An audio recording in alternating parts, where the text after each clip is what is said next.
Hello बच्चों, जय हिंद। आज हम लोग जानेंगे रेप्लिकेशन के बारे में, या फिर प्रतिकृतिकरण या फिर द्विगुणन कह लीजिए। ठीक है, तो आज हम लोग प्रतिकृतिकरण किसका, डीएनए का प्रतिकृतिकरण या फिर डीएनए का द्विगुणन या फिर रेप्लिकेशन ऑफ डीएनए। ठीक है, तो आज हम लोग प्रतिकृतिकरण के बारे में जानेंगे। ठीक, तो आइए देखते हैं कि प्रतिकृतिकरण क्या है। प्रतिकृतिकरण आखिर है क्या, किसे कहते हैं? तो प्रतिकृतिकरण का मतलब होता है डीएनए से डीएनए का निर्माण होना।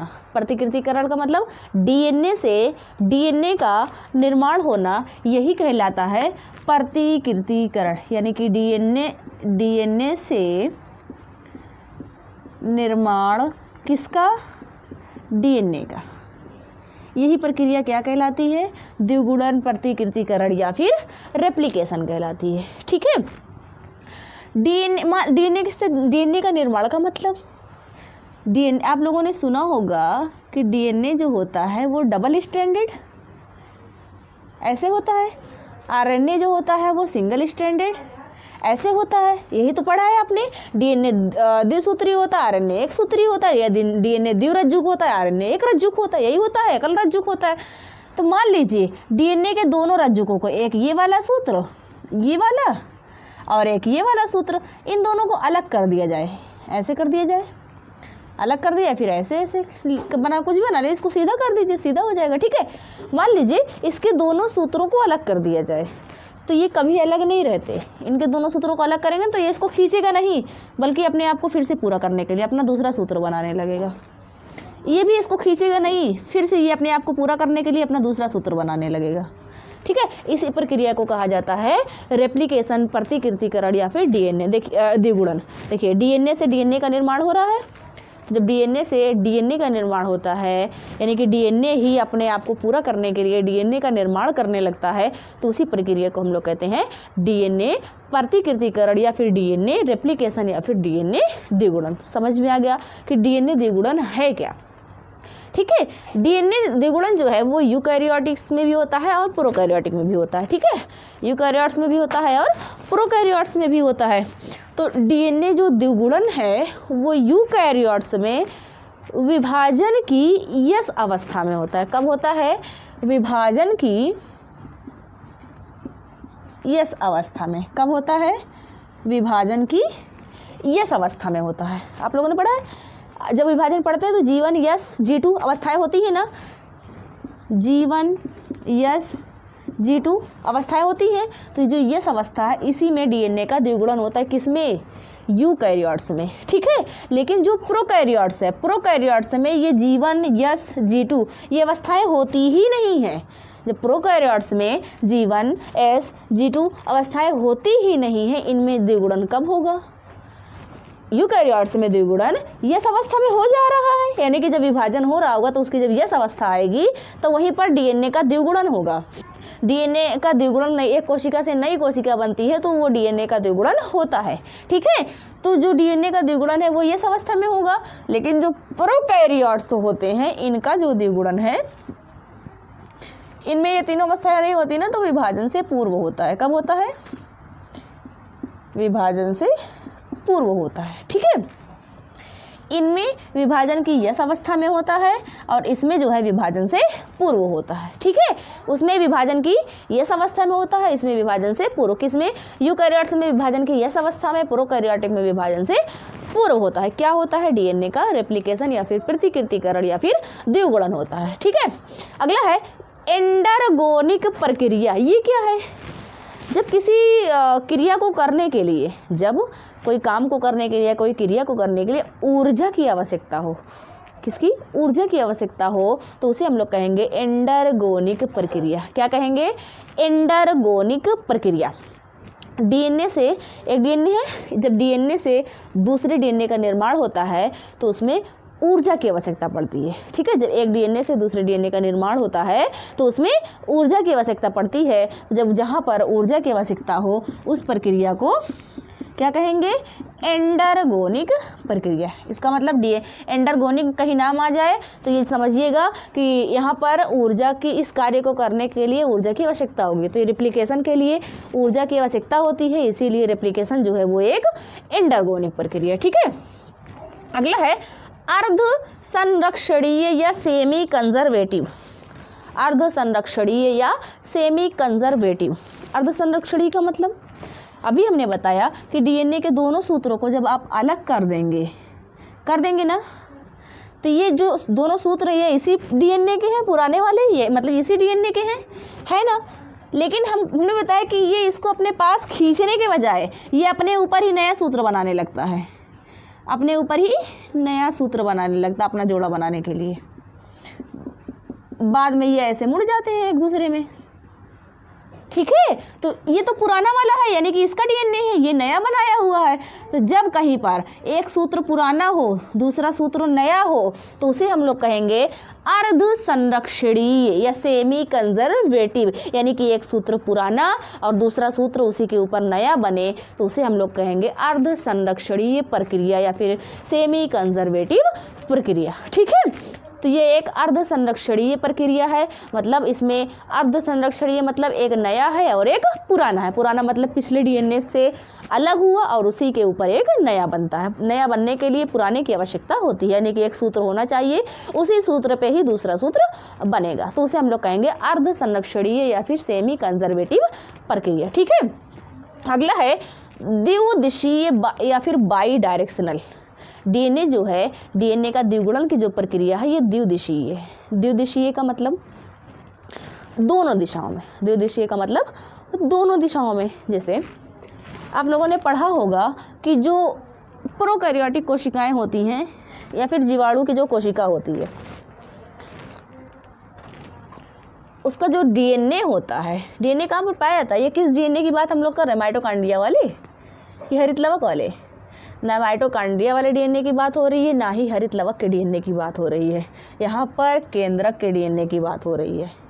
ये जो द्विगुणन हो रहा है ये केंद्रक के डीएनए की बात हो रही है, माइटोकॉन्ड्रिया और हरित लवक के डीएनए की बात नहीं हो रही। ठीक है, तो केंद्रक के डीएनए की। खैर, हमने बताया कि द्विदिशीय, आप लोग जानते हैं कि जो जीवाणु का डीएनए होता है वो होता तो है डबल स्ट्रैंडेड, यानी कि दोनों सूत्रों वाला होता है, एक स्ट्रैंडेड डीएनए नहीं होता, मतलब कुछ विषाणुओं में होता है बस।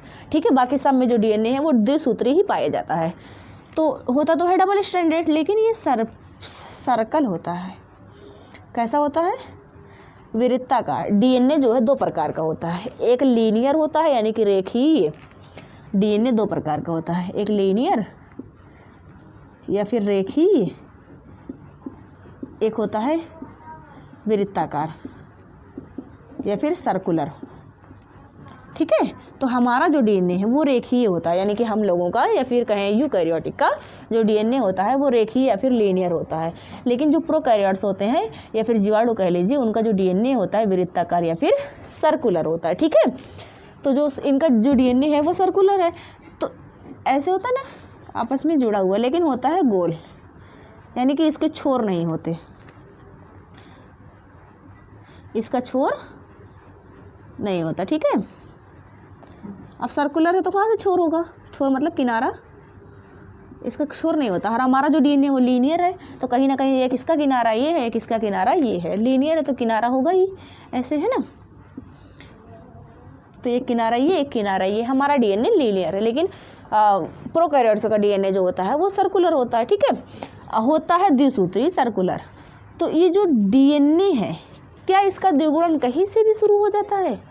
क्या इसका जो द्विगुणन है वो कहीं से भी शुरू हो जाएगा कि मतलब ये डीएनए चाहे जहाँ से द्विगुणन शुरू हो जाए? नहीं, इसका द्विगुणन जो है एक विशिष्ट खंड से शुरू होता है। उस विशिष्ट खंड को कहते हैं ओराई स्थल। क्या कहते हैं? ओराई स्थल। उस विशिष्ट खंड को कहते हैं ओराई स्थल। ये विशिष्ट खंड जीवाणुओं में या फिर प्रोकैरियोट्स में केवल एक होगा, उनका डीएनए छोटा होता है, केवल एक विशिष्ट खंड होगा या फिर केवल एक ओराई स्थल होगा, वहीं से रेप्लिकेशन चालू होगा या फिर द्विगुणन या फिर प्रतिकृतिकरण शुरू होगा। ठीक, जब यहाँ से शुरू होगा, ठीक है, यहाँ से शुरू होगा, अगर मान लीजिए यहाँ से शुरू हुआ प्रतिकृतिकरण करना, तो एक ऐसे जाएगा, एक ऐसे जाएगा, यही तो होगा। किधर जाएगा? दोनों सूत्रों में। यहाँ से मान लीजिए शुरू हो गया प्रतिकृतिकरण, तो इधर भी होगा प्रतिकृतिकरण, उधर भी होगा प्रतिकृति। इसको हम लोग सिंगल ही बनाया अभी। चलिए मान लीजिए सिंगल ही बना लें। अधूरा है तब तो अपने आप को पूरा करने के लिए द्विगुणन करेगा, डबल होगा तब क्यों द्विगुणन करेगा, है ना।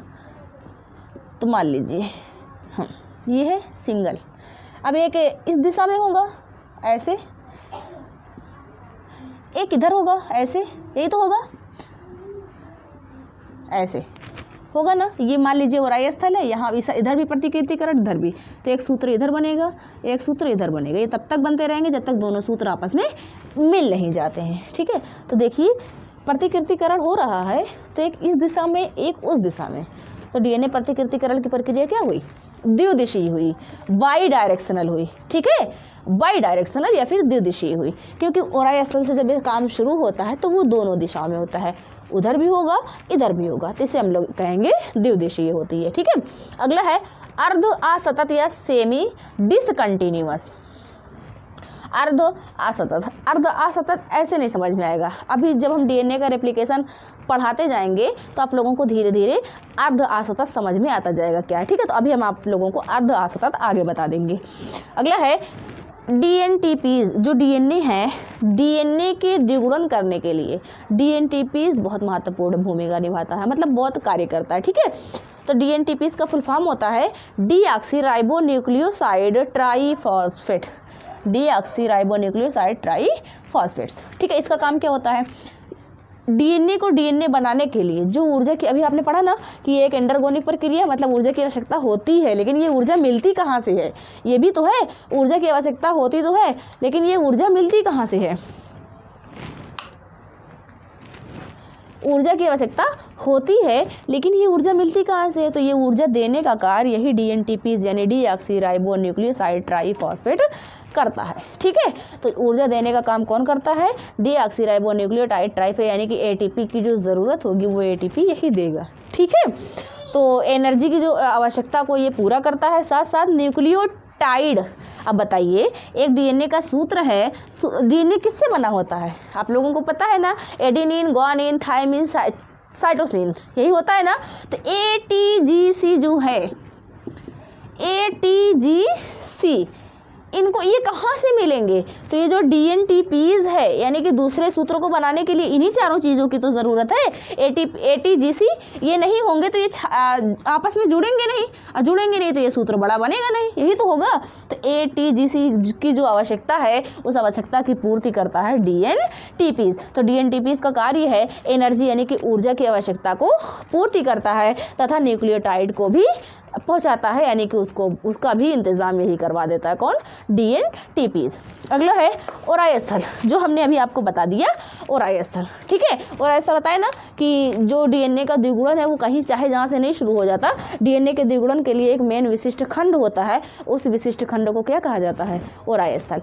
प्रोकैरियोट्स में ये ओराई स्थल केवल एक होगा, यूकैरियोट्स में ये बहुत अधिक होता है। ये जैसे हमारा डीएनए लीनियर होता है ना, तो ओराई स्थल हमारे डीएनए पे बहुत सारे होते हैं। मान लीजिए यहाँ भी है तो यहाँ भी है तो यहाँ भी, ऐसे कई जगह ओराई स्थल होते हैं, ठीक है। ऐसा क्यों? क्योंकि हमारा जो डीएनए वो बहुत लंबा होता है। कितना? हमारा जो डीएनए है एक कोशिका में 2 मीटर होता है, 2.25 मीटर लगभग एक कोशिका में। कोशिका की साइज कितनी है? कोशिका इतनी सूक्ष्म है कि आपको दिखती नहीं है, उसके लिए माइक्रोस्कोप की आवश्यकता होगी, है ना। उसके अंदर 2.25 मीटर डीएनए, मतलब हमसे भी लंबा डीएनए, हम जितने बड़े हैं ना उससे भी लंबा डीएनए उस कोशिका के अंदर कहाँ समाया हुआ होगा, है ना। तो डीएनए जो है बहुत गुथित है, संघनित रूप है उसका। डीएनए उस कोशिका की, छोटी सी कोशिका के अंदर इतना बड़ा संघनित डीएनए, सोचो कितना सूक्ष्म होगा। अब सिर्फ कोशिका में नहीं, कोशिका के केंद्रक में होता है ये। तो केंद्रक की साइज आप लोग जानते हैं 10⁻⁻⁶ होती है। इतना सूक्ष्म है केंद्रक, 10⁻⁻⁶। इतना सूक्ष्म केंद्रक है। उस सूक्ष्म से केंद्रक के अंदर 2 मीटर 2.25 मीटर डीएनए समाया हुआ है। तो कितना संघनित रूप होगा। अब आप लोग मतलब इमेजिन करिए कि कितना संघनित रूप होगा, ठीक है। तो उस संघनित, इतने बड़ा हमारा डीएनए बड़ा होता है, तो हमारा डीएनए मान लीजिए एक ही ओराई स्थल होता, ठीक। एक ही ओराई स्थल होता तो एक जगह से बनना द्विगुणन शुरू होता और फिर उसको करते करते करते 2 मीटर के डीएनए को द्विगुणित करते करते बहुत ज़्यादा समय लग जाता है ना। तो समय को बचाने के लिए कहें या फिर कुछ भी, तो कई सारे ओराई स्थल होते हैं। तो यहाँ से भी शुरू होगा, यहाँ से भी शुरू होगा और ये यहाँ तक करेगा, ये इधर तक करेगा, जहाँ दोनों आपस में मिल जाएंगे वहीं बंद हो जाएगा। तो इसीलिए हमारे पास कई ओराई स्थल होते हैं। ठीक है, डीएनए के द्विगुणन में कई सारी एंजाइम्स कार्य करती है। डीएनए का द्विगुणन कैसे होता है तो चलिए देखते हैं। अभी अर्ध असतत जानना भी बाकी है, बाकी हम आप लोगों ने इतना समझ लिया क्या? अर्ध संरक्षणीय क्या है? एक पुराना रज्जुक, एक नया रज्जुक, उसी को हम लोग कहेंगे अर्ध संरक्षणीय, यानी कि एक रज्जुक पुराना होता है, दूसरा उसके ऊपर नया बन जाता है। इस प्रक्रिया को अर्ध संरक्षीय प्रक्रिया, द्विदिशीय कहेंगे, मतलब दोनों दिशाओं में इसका जो द्विगुणन है वो दोनों दिशाओं में होता है, उसे द्विदिशीय कहेंगे। अर्ध असतत भी आप लोग जाने, एंडरगोनिक प्रक्रिया मतलब ऐसी प्रक्रिया जिसके लिए ऊर्जा की आवश्यकता हो, उसे एंडरगोनिक प्रक्रिया कहेंगे। यूकैरियोट्स में जो डीएनए का द्विगुणन होता है वो विभाजन की यस अवस्था में होता है। प्रोकैरियोट में वो विभाजन से पहले ही हो जाता है। थोड़ा सा आप लोग इसको बहुविकल्पी के लिए याद रखिएगा। ठीक है, डीएनए के द्विगुणन में कई सारी एंजाइम्स कार्य करती हैं। वो एंजाइम कौन सी हैं, चलिए उनके बारे में हम लोग देखते हैं। ठीक है, डीएनए के द्विगुणन में 7 एंजाइम्स कार्य करती हैं, यानी कि 7 एंजाइम से मिल करके डीएनए का द्विगुणन करवाती हैं। ठीक है, वो 7 एंजाइम कौन सी हैं? इसकी सबसे जो महत्वपूर्ण एंजाइम होती है वो होती है पॉलीमेरेज, यानी कि सबकी राजा वही होती है, मतलब एकदम मेन जो होती है वो पॉलीमेरेज होती है रेप्लिकेशन में। ठीक है, देखते हैं 7 एंजाइम के नाम। पॉलीमेरेज 3rd सबसे महत्वपूर्ण होती है।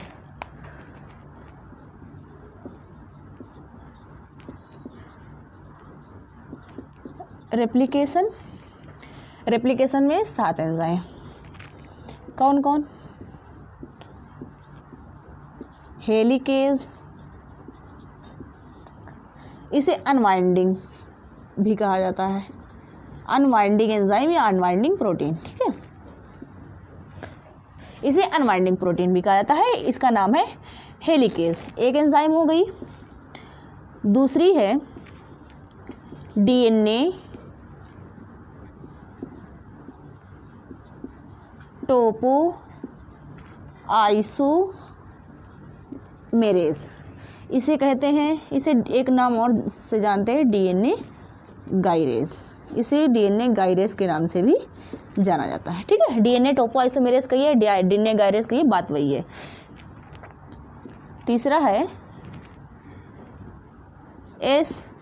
SSBP, ये एक एंजाइम होती है, इसका फुल फॉर्म है single stranded binding protein, single stranded binding protein. चौथी होती है SSBP, यानी कि स्ट्रैंडेड बाइंडिंग 3 हो गई। चौथी होती है RNA प्राइमेज, एक एंजाइम होती है RNA प्राइमेज। 5वीं होती है डीएनए पॉलीमेरेज 3rd। ठीक, छठी होती है डीएनए पॉलीमेरेज 1st। ठीक, 7वीं है लास्ट डीएनए लाइगेज। याद रखिएगा, डीएनए के द्विगुणन में इन्हीं 7 एंजाइम महत्वपूर्ण भूमिका निभाते हैं।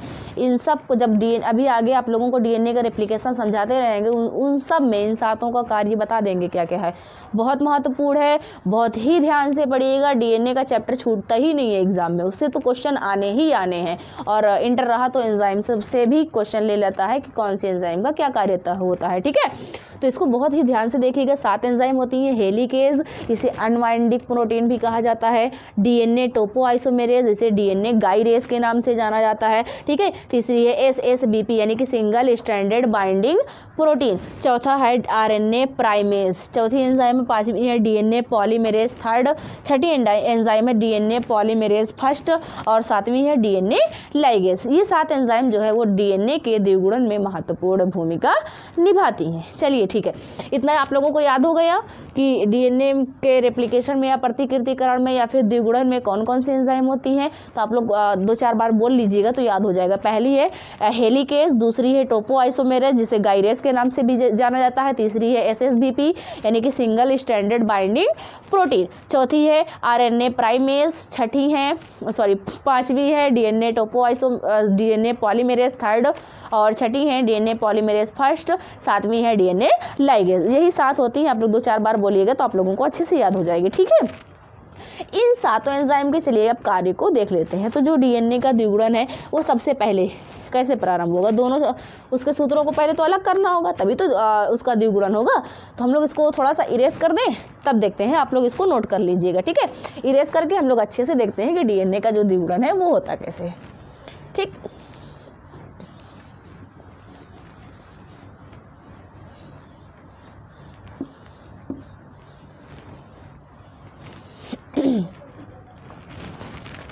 ये है मान लीजिए डीएनए का सूत्र, ये है डीएनए, ठीक। इसके द्विगुणन को करने के लिए सबसे पहले इसके दोनों सूत्रों को अलग करना होगा। तो हम लोग इसके दोनों सूत्रों को अलग कर लेंगे, करेंगे ना। बिना सूत्र अलग किए द्विगुणन करेगा नहीं, सूत्रों को अलग करना पड़ेगा। तो सूत्रों को अलग करने के लिए किसी चीज़ की ज़रूरत पड़ेगी। सूत्रों को काटने के लिए सूत्र आपस में कैसे जुड़े होते हैं, आप सबको पता है कि हाइड्रोजन बंधों द्वारा जुड़े होते हैं। मान लीजिए इधर ये सूत्र में यहाँ पर एडेनिन है तो इधर इस सूत्र में यहाँ पर थाइमिन होगा। अगर यहाँ एडेनिन है तो यहाँ थाइमिन होगा। और ये एडेनिन थाइमिन हाइड्रोजन के डबल बॉन्ड द्वारा जुड़े होंगे। मान लीजिए सूत्र में यहाँ पर ग्वानिन है तो यहाँ साइटोसिन होगा और ये आपस में ट्रिपल बॉन्ड द्वारा जुड़े होंगे। यही होता है, ग्वानिन साइटोसिन से ट्रिपल बॉन्ड द्वारा जुड़ा होता है, थाइमिन एडेनिन से डबल बॉन्ड द्वारा जुड़ा होता है। तो ये दोनों सूत्र जो हैं वो आपस में हाइड्रोजन बंधों के द्वारा ही तो जुड़े हैं। इसका मतलब हाइड्रोजन बंध काटेंगे तो सूत्र अलग अलग हो जाएंगे, यही तो होगा। हाइड्रोजन बंध काटेंगे तो दोनों सूत्र अलग अलग हो जाएंगे। तो इन्हीं हाइड्रोजन बंधों को काटना है और इन्हीं हाइड्रोजन बंधों को काटने का काम करती है हेलिकेज। अभी आपने पढ़ा ना हेलिकेज एंजाइम पहली, तो हेलिकेज को अनवाइंडिंग कहा गया था। अनवाइंडिंग का मतलब खोलने वाली, अनवाइंडिंग प्रोटीन कहा गया मतलब खोलने वाली। हेलिकेज का काम क्या है, हाइड्रोजन बंधों को काटना। हेलिकेज का काम क्या है, हाइड्रोजन बंधों को काटना, ठीक है। हेलिकेज का काम क्या है, हाइड्रोजन बंधों को काटना, ठीक है। मान लीजिए हाइड्रोजन बंध कट गए, नीचे से कट रहे हैं। अभी हमने आप लोगों को बताया था कि डीएनए बहुत संघनित। आप लोगों ने एक चीज़ देखी होगी, अभी तो सबके पास मोबाइल फ़ोन होता है तो बहुत सारे बच्चे देखे होंगे, लैंडलाइन फ़ोन होता था जो नीचे ऐसे रखा हुआ होता था और उसका जो फ़ोन होता था वो तार के द्वारा फ़ोन से जुड़ा हुआ था। लैंडलाइन फ़ोन है ना, होता था पहले, अब नहीं होता, कहीं कहीं दिख जाएगा आप लोग, ऑफिस में रखा रहता है अक्सर, ठीक है। तो उस फ़ोन में आप लोगों ने देखा होगा इस प्रकार के कॉइल होते हैं, ऐसे तार कॉइल की तरह स्प्रिंग के जैसे होते हैं ना। मान लीजिए इस स्प्रिंग में इमेजिन करिएगा, इस स्प्रिंग में नीचे से हम उसका जो ऐसे रूप है ये तो बहुत मतलब बिल्कुल भी संघनित नहीं। अगर इसको देखा जाए तो ये नॉर्मल संघनन है। सोचो 2 मीटर के डीएनए को उस 10⁻⁶ मीटर के केंद्रक के अंदर समाने के लिए कितना संघनित होना पड़ेगा, ये तो कुछ भी नहीं है, बहुत ज़्यादा गुथा हुआ है डीएनए। तो डीएनए को जब नीचे से काटेंगे, नीचे से उसको खोलने की कोशिश करेंगे, जो उसका घुमाव है ना वो ऊपर की ओर तनाव बढ़ेगा कि नहीं बढ़ेगा। कभी इस तार को नीचे से खोल कर नीचे से सीधा करिए, देखिए ऊपर की ओर तनाव बढ़ जाएगा, बढ़ता है, तनाव बढ़ेगा, ठीक है। तो इमेजिन करना है चीज़ों को। तो जब नीचे से इसको खोलेंगे तो ऊपर की ओर तनाव बढ़ेगा, उस तनाव मतलब बहुत ज़्यादा संघनन हो जाएगा। तो ये हेलिकेज को काटने में दिक्कत भी तो होगी बहुत ज़्यादा, जब संघनन होगा तो बहुत ज़्यादा जो संघनन होगा उस तनाव को कम करना है, तनाव को कम करना है। तो इस तनाव को कम करने का काम कौन करेगी, तनाव को भी तो कम करना है। तो इस तनाव को कम करने का कार्य करती है डीएनए टोपो आइसोमेरेज या फिर इसे डीएनए, अभी हमने क्या बताया, डीएनए गायरेज, डीएनए टोपो आइसोमेरेज को डीएनए गायरेज भी कहा जाता है। तो डीएनए टोपो आइसोमेरेज या डीएनए जो गायरेज है वो क्या करती है, तनाव को कम करती है। कैसे, ये डीएनए जब नीचे से इसको खोलेंगे, मान लीजिए ये डीएनए है, नीचे से इसे खोल दिया तो ऊपर की ओर ये संघनन बढ़ जाएगा, बहुत ज़्यादा संघनित हो जाएगा, ठीक है। तो ये क्या करेगी, जब ऊपर की ओर इसका संघनन बढ़ जाएगा ऐसे ऐसे, तो ये साइड से क्या करेगी, फास्फोडाइएस्टर बंध को काट देगी। फास्फोडाइएस्टर बंध जानते हैं क्या होता है, इन दोनों सूत्रों को जुड़ने के लिए तो हाइड्रोजन बंध होते हैं बीच में, इसे से सूत्र जुड़े होते हैं, लेकिन adenine thymine guanine cytosine, adenine thymine guanine ऐसे ही होता ना, इसी से तो डीएनए का ये सूत्र बना है।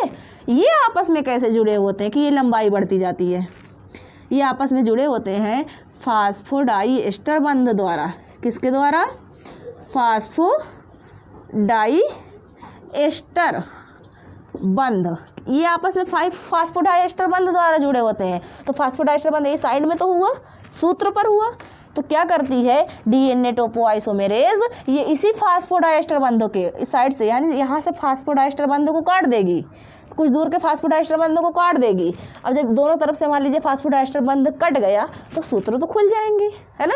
जब सूत्र खुल जाएंगे तो थोड़ा सा तनाव कम हो जाएगा। तो लेकिन फिर वापस से जब तनाव कम हो जाता है तो फास्फोडाइएस्टर बंधों को ये वापस से जोड़ देती है, ठीक है। तो डीएनए हेलिकेज का काम क्या है, सबसे पहली वाली जो एंजाइम है डीएनए हेलिकेज, इसका काम है हाइड्रोजन बंधों को काटना, इसे अनवाइंडिंग कहा जाता है।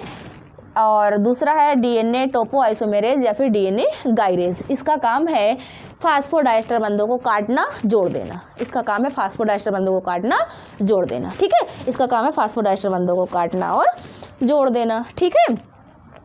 नंबर 3 पे कौन थी, अब मान लीजिए दोनों सूत्र अलग हो गए, ठीक, लेकिन हमने कहा कि ये अकेला रहेगा नहीं, इसको अकेले सबर नहीं है, इसको अपना सूत्र चाहिए ही चाहिए। आपने इसको तोड़ दिया है ना, ये देखिए यहाँ पे खोल दिया है ना, ये वापस से जुड़ने की कोशिश करने लगेगा। इसको मतलब इसको ऐसा है ना कि मेरे को अलग ना करो, तो इसको जैसे आप अलग करेंगे वापस से फिर से अपने सूत्र से जुड़ने का प्रयास करेगा। तो कोई तो होना चाहिए जो इन्हें रोक के रखे कि सूत्र जुड़ने ना पाए तब तक, जब तक कि द्विगुणन हो जाए। द्विगुणन हो जाएगा तो फिर जुड़ने की ज़रूरत भी नहीं है, क्योंकि वो तो अपना द्विगुणन कर चुका, अब क्या करेगा इसको, है ना। तो दोनों सूत्र जुड़ने ना पाए, उन सूत्रों को जुड़ने से रोकता है SSBP, दोनों सूत्रों को जुड़ने से रोकता है SSBP। SSBP यहाँ बैठा रहेगा ऐसे, और ऐसे गार्ड की तरह देखता रहेगा, जुड़ो भैया तब बताते हैं, जुड़ने नहीं देंगे, ठीक है। तो SSBP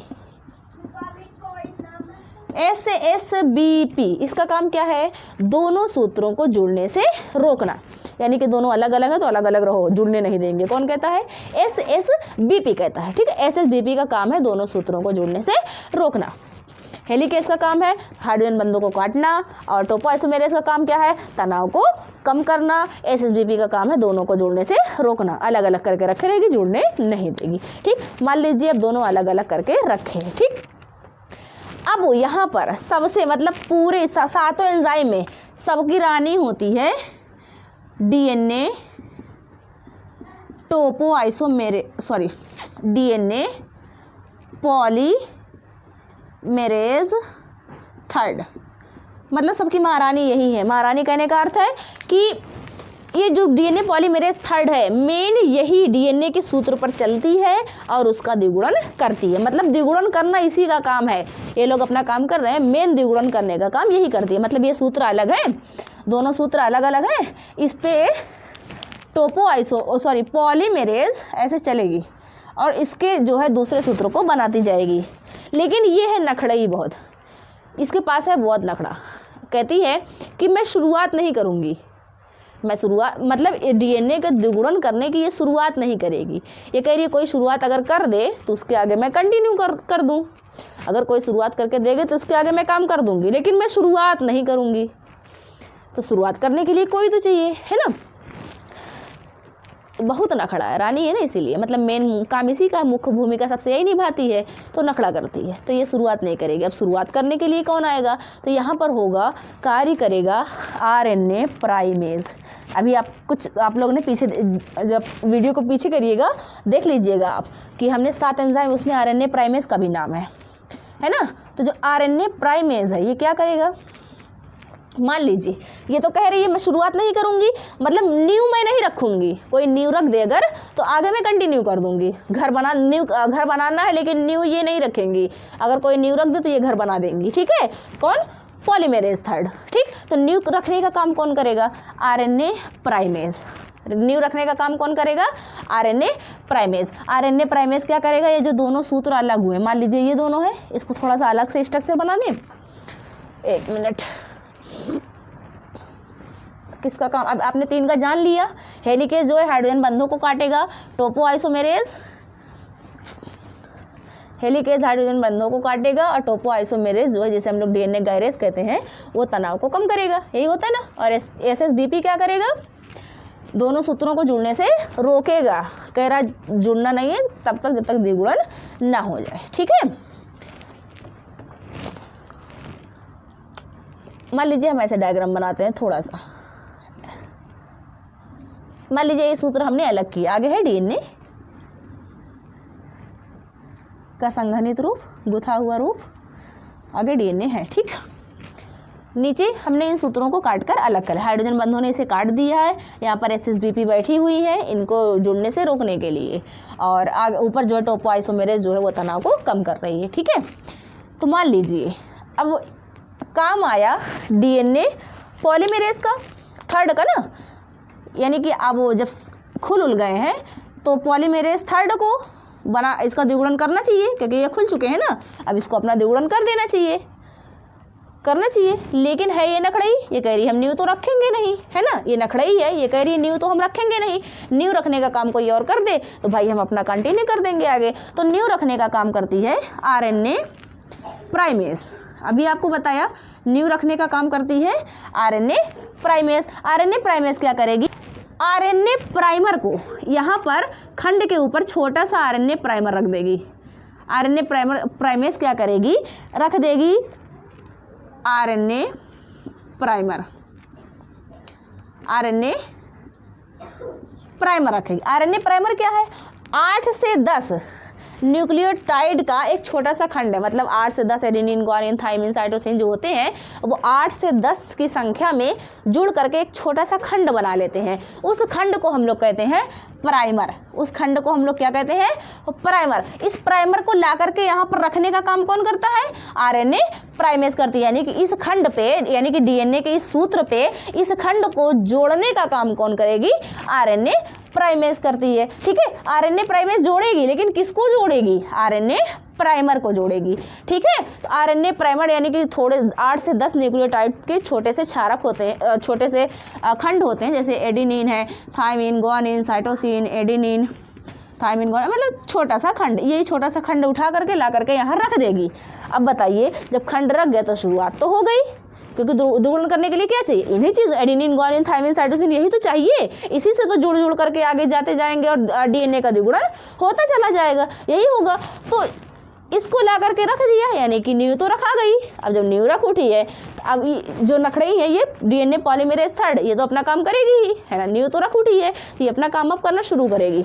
अब यहाँ पर जुड़ेगी डीएनए पॉलीमेरेज थर्ड, अब यहाँ पर क्या जुड़ जाएगी, ये है डीएनए पॉलीमेरेज थर्ड। अब ये इसको कंटिन्यू कर देगी, ऐसे बनाएगी, ठीक है। अब ये क्या करेगी, कंटिन्यू करेगी, यानी कि ये आगे की ओर बनाती रहेगी। एक बात बताइए, आरएनए पॉलीमेरेज थर्ड ही क्यों बना रही है, इसकी कुछ विशेषताएं हैं। जो डीएनए पॉलीमेरेज थर्ड ही क्यों बना रही है, इसकी कुछ विशेषताएं हैं।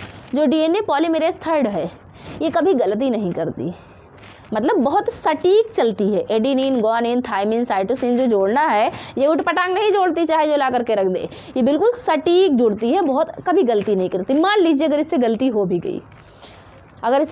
भी गई, तो इसके अंदर अपनी क्षमता होती है कि ये अपनी गलती को तुरंत सुधार भी सकती है, ठीक है। तो वहाँ पर इसीलिए डीएनए पॉलीमेरेज थर्ड कार्य करती है, क्योंकि ये बहुत सटीक जाती है और बहुत तेज़ गति से ये द्विगुणन करती है, सटीक तो जाती ही है। सबसे पहले हमने क्या बताया कि ये बहुत सटीक कार्य करती है। सटीक मतलब गलती नहीं करती।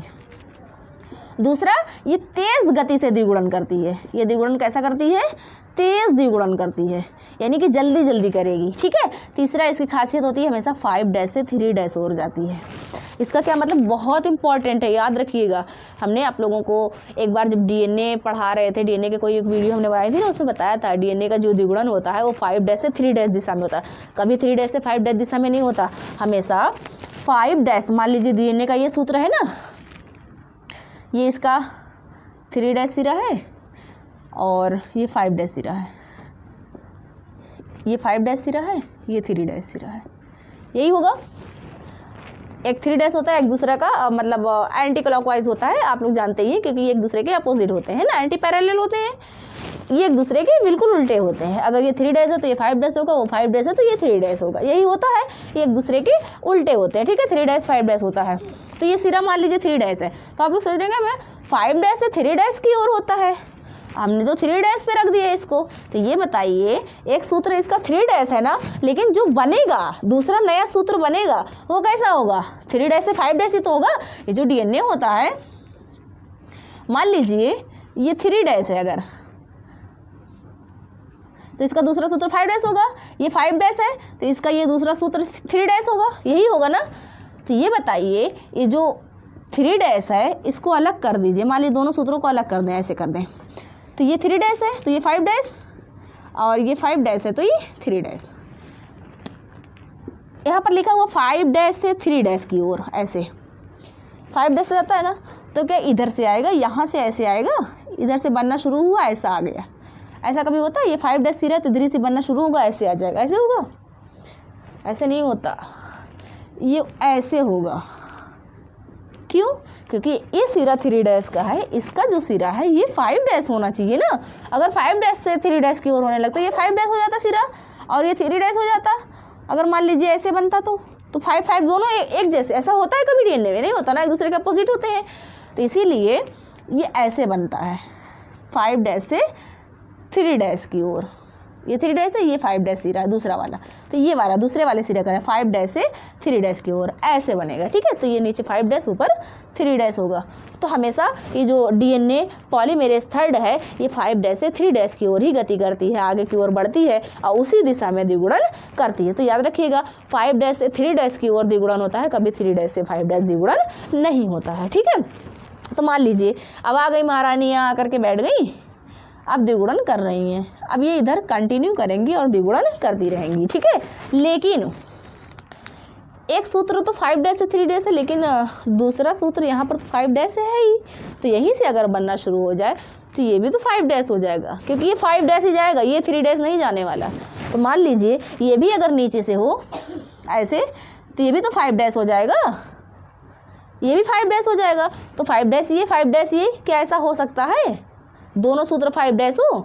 कैसा हो सकता है कि दोनों सूत्र 5' हो? नहीं होगा, नहीं होगा। वजह क्योंकि दोनों सूत्र एक दूसरे के अपोजिट होते हैं। तो ये तो ऐसे होना चाहिए, 5' ऊपर 3' नीचे, ऐसे ही तो होगा, तभी तो एक दूसरे के अपोजिट होंगे। तो मान लीजिए ऐसे थोड़ा सा हाइड्रोजन बंद कटा, थोड़ा सा खुला, तो ये तो सीधा नीचे से ऊपर की ओर चला जाएगा एक तरफ। लेकिन ये जो दूसरा वाला है ये नीचे से ऊपर की ओर नहीं करेगा, ये इसका 5' सिरा ऊपर की ओर होगा, ऐसे होगा ना, यानी कि इधर साइड होगा 5' सिरा, तो ये नीचे 5' है, तो इसका जो दूसरे वाले सिरे का 5' है वो ऊपर होगा, तो जो दूसरे वाले का 5' है वो यहाँ होता है। और ये ऐसे उल्टा द्विगुणन करता है। एक सूत्र पर सीधा द्विगुणन होगा, यानी कि लगातार होगा, क्योंकि ये सीधा है, ऐसे खुलता जाएगा, लगातार द्विगुणन होता जाएगा।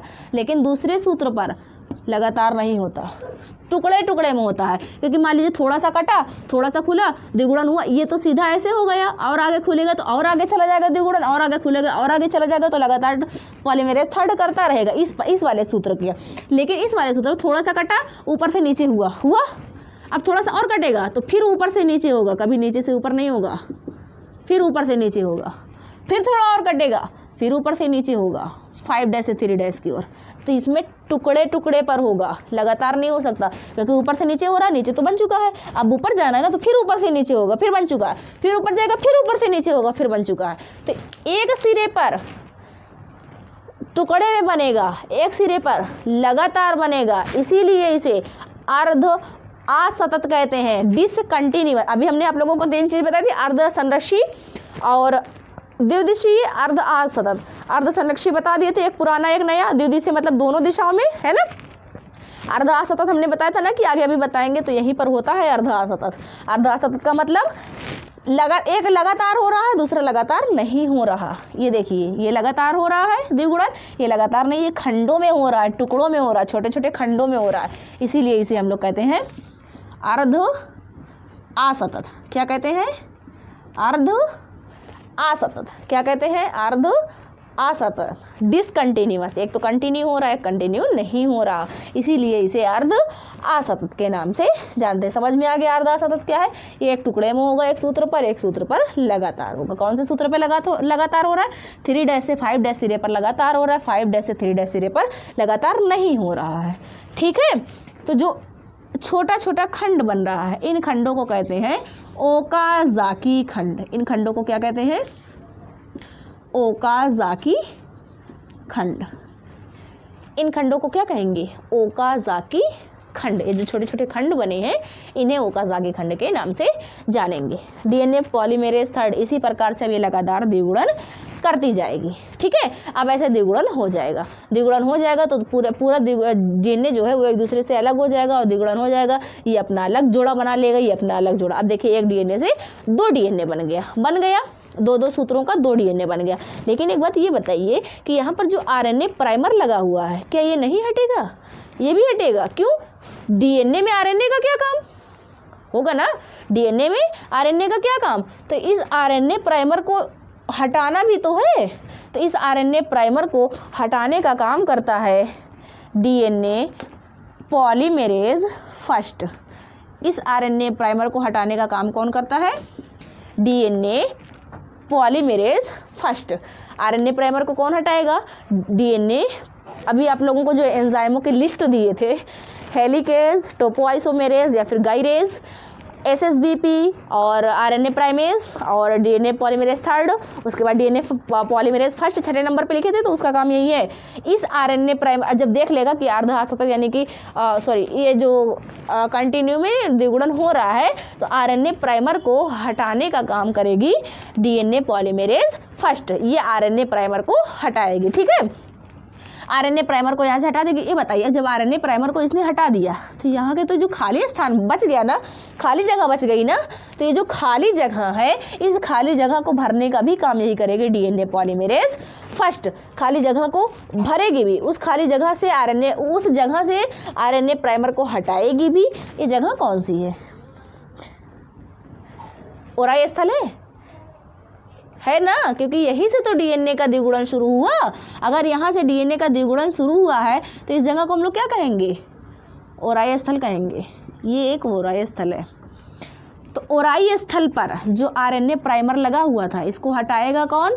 इसको हटा दिया डीएनए पॉलीमेरेज फर्स्ट ने। डीएनए पॉलीमेरेज फर्स्ट ने यहाँ से हटाया, तो इसका ये खाली जो जगह बच गई है, इस खाली जगह को भरने का काम करता है DNA polymerase first. DNA polymerase का फर्स्ट का काम है आरएनए प्राइमर को हटाना और उसकी जगह पर खाली स्थान को भरना, यानी कि न्यूक्लियोटाइड क्षारकों को भर देना।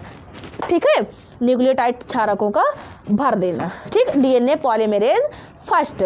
उसके बाद आती है डीएनए लाइगेज, जो लास्ट वाली होती है उसे कहते हैं डीएनए लाइगेज। ठीक है, अब डीएनए लाइगेज का काम क्या है, चलिए देखते हैं। ये जो छोटे छोटे ओकाज़ाकी खंड हैं, ये जो छोटे छोटे ओकाज़ाकी खंड हैं, इन छोटे छोटे ओकाज़ाकी खंडों को जोड़ना भी तो है।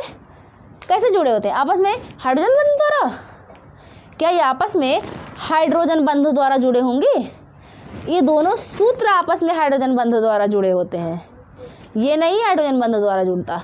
हाइड्रोजन, ये जो छोटे छोटे ओकाज़ाकी खंड हैं, ये आपस में फास्फोडाई एस्टर बंध द्वारा जुड़े होंगे। आप लोगों को पता है ना, एडेनिन थायमिन, उन्हीं सूत्रों का ये बना हुआ है। तो एडेनिन ग्वानिन थायमिन छोटे छोटे खंडों से मिलकर ये बना है। तो ये खंडों को आपस में जोड़ने के लिए कौन सा बंध होगा यहाँ पर?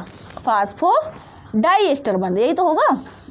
इनके बीच में फास्फोडाई एस्टर बॉन्ड या फिर फास्फोडाइएस्टर बंध। तो इनको आपस में जोड़ने का काम करती है डीएनए लाइगेज। इनको आपस में जोड़ने का काम करती, फास्फोडाइएस्टर बंध को आपस में जोड़ने का काम करती है डीएनए लाइगेज, ताकि ये जो ओकाज़ाकी छोटे छोटे खंड हैं ये एक हो जाएं और ये भी डीएनए का जो सूत्र है पूरा हो जाए। ठीक है, सातों के कार्य आपने जान लिया। हेलिकेज जो है वो हाइड्रोजन बंधों को काटेगी। टॉपोआइसोमेरेज है जो गायरेज है वो तनाव को कम करेगी। तीसरा है एसएसबीपी यानी कि सिंगल स्ट्रैंडेड बाइंडिंग प्रोटीन, दोनों रज्जुकों को रोक कर रखेगी ताकि ये आपस में जुड़ने ना पाए। इन दोनों रज्जुकों को रोक कर रखेगी ताकि आपस में जुड़ने ना पाए। उसके बाद है डीएनए एसएसबीपी के बाद आती है आरएनए प्राइमेज। आरएनए प्राइमेज क्या करेगी, जब ये पॉलीमेरेज थर्ड कहेगी कि मैं शुरुआत नहीं करूंगी यानी मैं न्यू नहीं रखूंगी, तो आरएनए प्राइमेज आरएनए प्राइमर को लाकर रख देगी। जब आरएनए प्राइमर रख जाएगा यानी कि न्यू रख दी गई है, तो जो डीएनए पॉलीमेरेज थर्ड है ये थर्ड आगे लगातार द्विगुणन करती रहेगी। अभी द्विगुणन करेगी तो जो आरएनए प्राइमर वाला खंड है उसको भी तो हटाना है, क्योंकि डीएनए में तो आरएनए का कोई काम नहीं। जो उसको हटाने का काम कौन करती है, डीएनए पॉलीमेरेज फर्स्ट। उसको हटाने का काम करती है डीएनए पॉलीमेरेज फर्स्ट। उसको हटाने का ये काम करेगी और उसके स्थान पर जो खाली स्थान है उसको भरने का भी कार्य करती है डीएनए पॉलीमेरेज फर्स्ट। लास्ट में है लाइगेज, जो छोटे छोटे ओकाज़ाकी खंड बन गए हैं। इन छोटे छोटे ओकाज़ाकी खंडों के बीच में फास्फोडाइएस्टर बंध को जोड़ने का काम करती है कौन, डीएनए लाइगेज। कहाँ लिख दिया, ठीक है, कहाँ लिखा ही नहीं क्या। इन खंडों के बीच में आपस में फास्फोडाइएस्टर बंध को जोड़ने का काम करती है, इधर लिखा हुआ है डीएनए लाइगेज। ठीक है, लाइगेज क्या करेगी, आपस में फास्फोडाइएस्टर बंधों को जोड़ेगी। थोड़ा सा कॉम्प्लिकेटेड है, इतनी जल्दी नहीं समझ में आएगा, लेकिन थोड़ा सा आप लोग एक बार में नहीं समझ में, आप 2 बार देख लीजिएगा। ठीक है, लेकिन ऐसा नहीं समझ में आएगा, समझ में आएगा। बहुत अच्छा भी लगता है ये चैप्टर, बहुत अच्छा भी है। थोड़ा सा ध्यान लगाकर पढ़ेंगे तो आप लोगों को आसानी से समझ में आ जाएगा। ये है डीएनए का द्विगुणन। अब बताइए, देखिए सारा काम हो गया ना, डीएनए का द्विगुणन पूरा, 2 सूत्र बन गए, सॉरी दोनों सूत्र अलग अलग हो गए और दोनों सूत्र अलग अलग हो पर द्विगुणन हो गया, यानी कि एक डीएनए से 2 डीएनए का निर्माण हो गया। तो डीएनए से डीएनए का निर्माण होना, ये तो हम लोग पढ़ रहे थे, यानी कि रेप्लिकेशन या फिर द्विगुणन। क्या पढ़ रहे, तो पढ़ रहे थे ना, डीएनए से डीएनए का निर्माण यानी कि रेप्लिकेशन या द्विगुणन। तो डीएनए से डीएनए का निर्माण हो गया। आई होप आप लोगों को ये समझ में आ गया होगा। यदि नहीं समझ में आएगा तो रिवाइज करके आप लोग दोबारा देख लीजिएगा। फिर भी अगर आप लोगों को कोई कन्फ्यूजन होती है तो आप हमसे कमेंट बॉक्स में पूछ लीजिएगा, हम आप लोगों को ज़रूर बता देंगे। ठीक है, ये हो गया आज डीएनए के रेप्लिकेशन के बारे में। फिर मिलेंगे नेक्स्ट वीडियो में, तब तक के लिए जय हिंद।